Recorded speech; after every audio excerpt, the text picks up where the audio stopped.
पिला माने आज आमे तुम साहित्य धारा बहिर हे मोर कलम कविता की पढ़ा। हे मोर कलम कवितार कवि गोदावरीश महापात्र।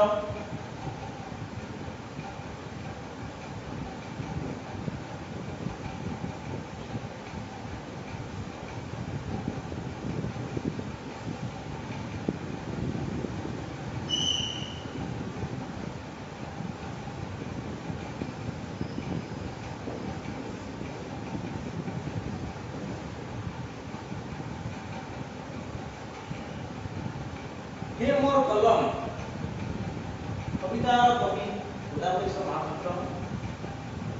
ये कविताटी को पढ़ा पिला माने आमको चारोटी पर्याय दे गति करने पड़ो। प्रथम पर्याय होची कवितार शीर्षक आलोचना पर्याय। द्वितीय पर्याय कवि परिचय पर्याय। तृतीय पर्याय प्रसंग निर्देश पर्याय। कविता की केउं प्रसंग रे रचना करा जायछि आमे एई पर्याय जानिबा। शेष पर्याय कविता आलोचना पर्याय। देखिले प्रथम पर्याय कवितार शीर्षक।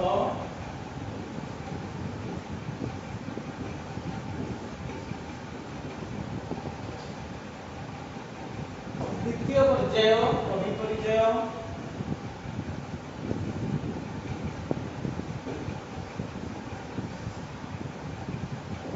तृतीय पर्याय प्रसंग निर्देश पर्याय।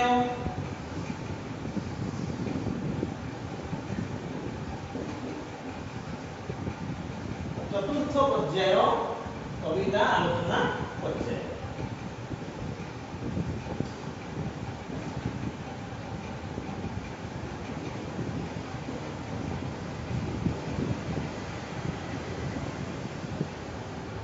पिला माने आमे प्रथमे जानिबा कवितार शीर्षक।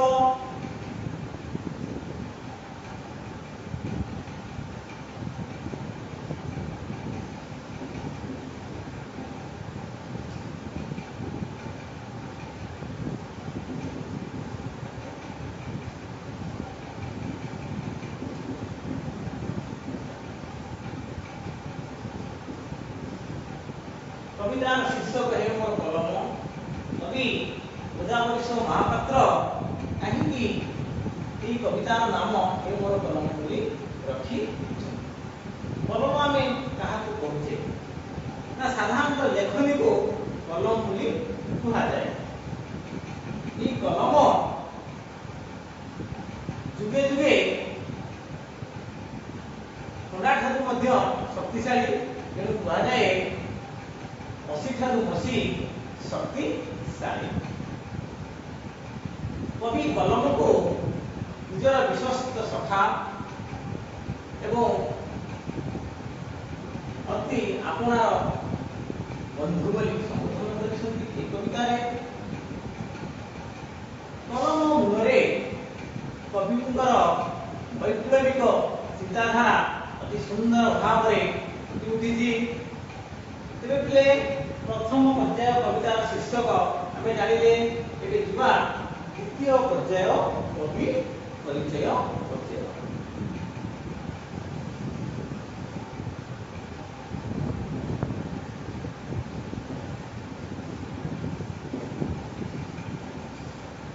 कवि परिचय पर्याय रे आमे जानिबा कविंकर जन्म, कविंकर मृत्यु, कविंकर कविता पुस्तक एवं कवि कविंकर गल्प संकलन इत्यादि आमे जानिबा।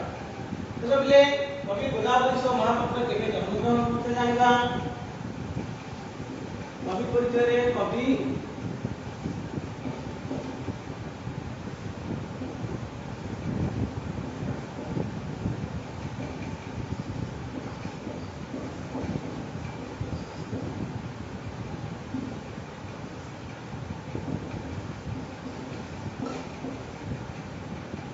गोदावरीश महापात्र केबे जन्मग्रहण करते जानिबा। 1898 ମସିହାରେ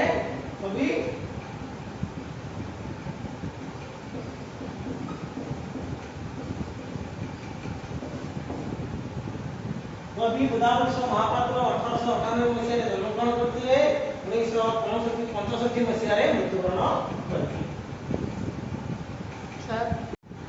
ଏବେ ଜାଣିବା ପିଲେ କବିଙ୍କର ଜନ୍ମସ୍ଥାନ, କବି କେଉଁଠାରେ ଜନ୍ମଗ୍ରହଣ କରିଥିଲେ।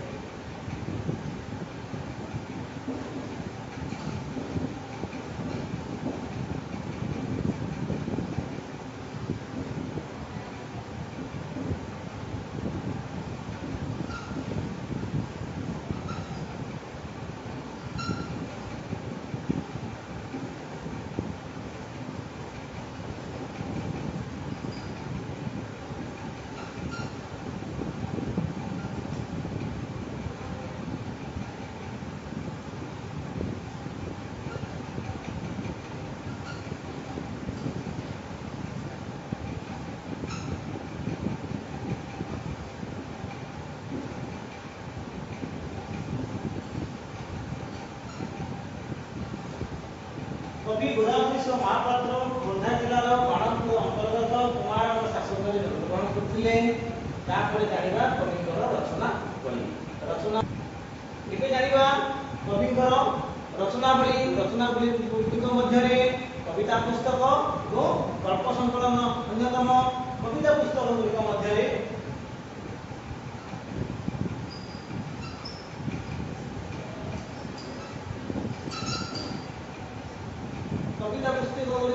ଉଦ୍ଧବକାଳ,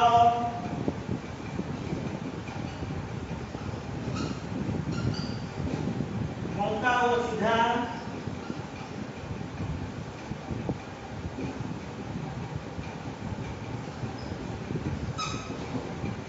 ହେ ମୋର କଲମ,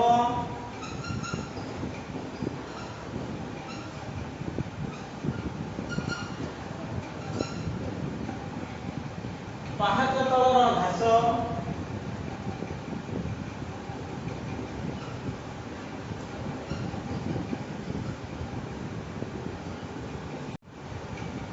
ହାଣ୍ଡିଶାଳର ବିପ୍ଳବ,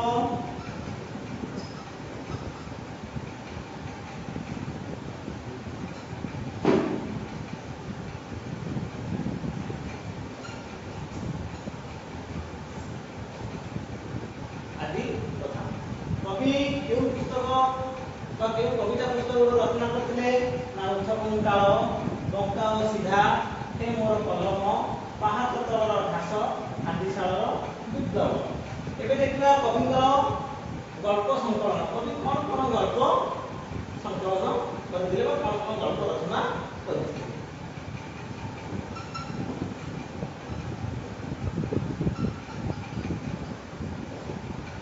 गल्प संकलन गुड़िक मध्य एबे मध्य बंचिछि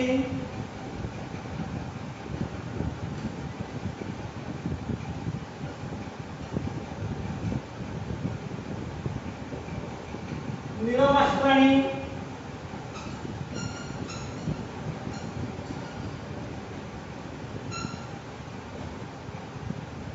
श्रुति संचयन,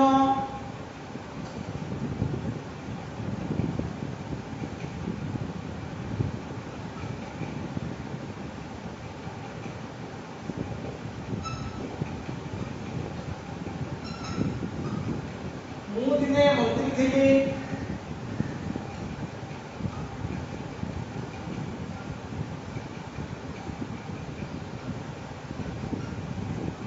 आदि प्रधान। तेरे पिले आमे जानिले दुईटी पर्याय। प्रथम पर्याय होती कवितार शीर्षक पर्याय, द्वितीय पर्याय कवि परिचय पर्याय। कवि परिचय पर्याय रे आमे कविंकर जन्म, कविंकर मृत्यु, कविंकर जन्मस्थान, कविंकर रचनावली संबंधरे जानिले। एबे आमे पिले जिबा तृतीय पर्याय प्रसंग निर्देश पर्याय। एई पर्याय रे आमे जानिबा कवि केउं प्रसंग रे एई कविताटी को रचना करिसेंती बा एई कविताटी को पढिले आमे कोन कोन शिक्षा करि पारिबा। पिलाने ଆମେ ଏବେ ଯିବା ଦଶମ ନିର୍ଦ୍ଦେଶ ପର୍ଯ୍ୟାୟ।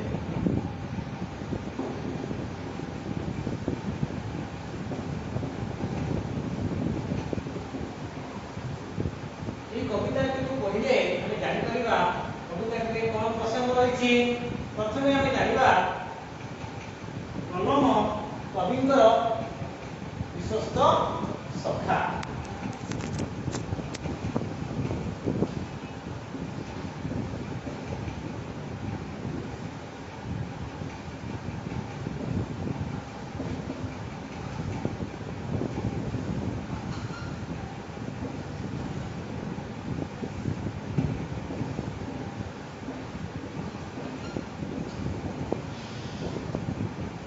ତାପରେ ଜାଣିବା ଦୁର୍ବଳ ଶରୀର ସତ୍ତ୍ୱେ କଲମର ଦକ୍ଷତା।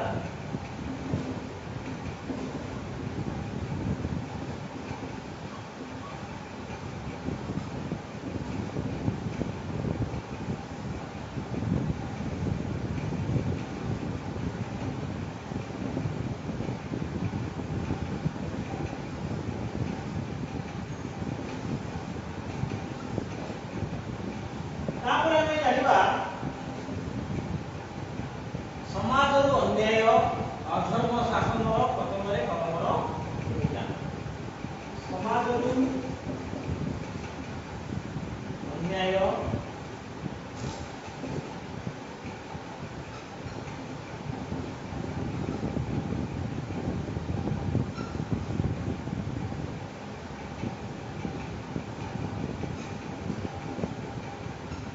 ଅନ୍ୟାୟ ଅଧର୍ମ ଅତ୍ୟାଚାର ଶାସନର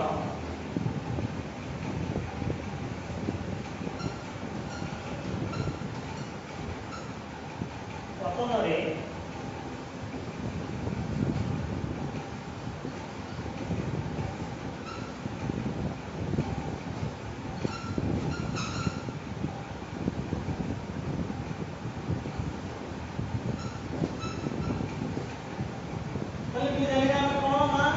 ସମାଜରୁ ଅନ୍ୟାୟ ଅଧର୍ମ ଅତ୍ୟାଚାର ଶାସନର ପତନରେ କଲମର ଭୂମିକା। ତାପରେ ଏହି କବିତାଟିକୁ ପଢ଼ିଲେ ଆମେ କ'ଣ ଶିକ୍ଷା କରିପାରିବା ବା କ'ଣ ପ୍ରସଙ୍ଗ ଅଛି ନା କଲମ ମୁନରେ ନୈସର୍ଗିକ କବିଙ୍କର ନୈସର୍ଗିକ ଚିନ୍ତାଧାରା ଓ ଶାଶ୍ୱତ ବିପ୍ଳବ।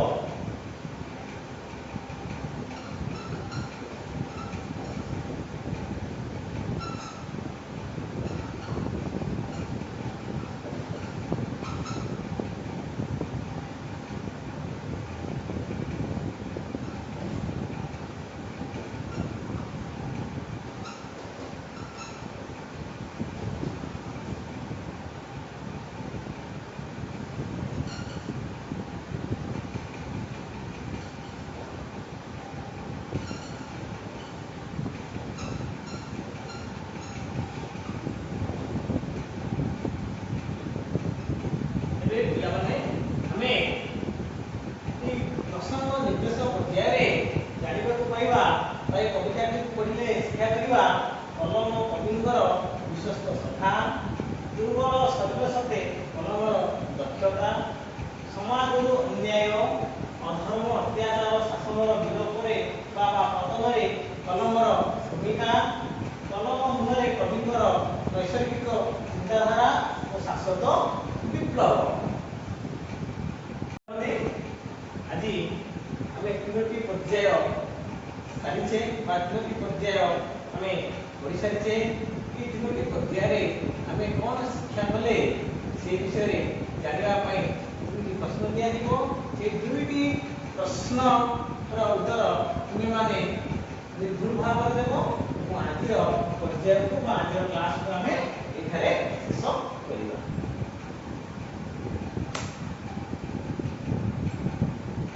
ପିଲାମାନେ ଦୁଇଟି ପ୍ରଶ୍ନ ତୁମକୁ ଦିଆଯାଇଛି, ପ୍ରଶ୍ନର ଉତ୍ତର ନିର୍ଭୁଲ ଭାବେ ଦେବ।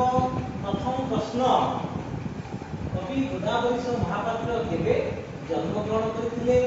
ଦ୍ୱିତୀୟ ପ୍ରଶ୍ନ ହେଉଛି ନୀଳ ମାଷ୍ଟ୍ରାଣୀ ଗଳ୍ପର ଗାଳ୍ପିକ କିଏ? ତେବେ ସଠିକ ଉତ୍ତର ହେଉଛି କବି ଗୋଦାବରୀଶ ମହାପାତ୍ର କେବେ ଜନ୍ମଗ୍ରହଣ କରିଥିଲେ? 1898।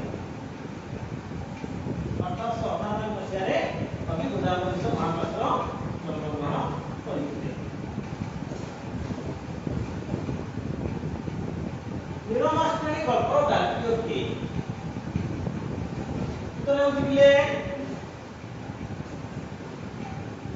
कवि गोदावरीश महापात्र।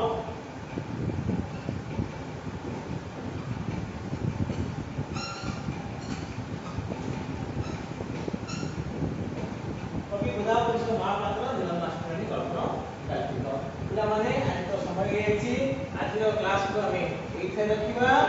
नेक्स्ट क्लास हम आसंता काली आरंभ